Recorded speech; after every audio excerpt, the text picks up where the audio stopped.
Bueno, en estos momentos está ocurriendo un temblor bastante fuerte. Les recomendamos que se retiren, que busquen una salida. Bueno, en estos momentos ya está pasando. Mucha serenidad. Tranquilidad, sobre todo frente a las cosas que pudieran caerse.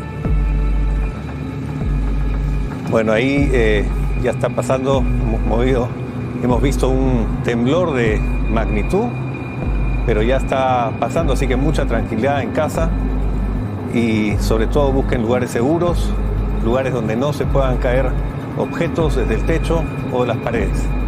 Claro, ahí también hay que ver cómo es que Vizcarra ha elegido y uno sabe cómo es que ha venido el... Claro. No olvidemos que el señor Soria Luján... Mierda.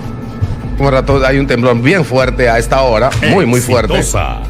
Tranquilos, porque es muy fuerte. Este es un temblor, probablemente supera largamente nivel 6. Tranquila, Giovanna.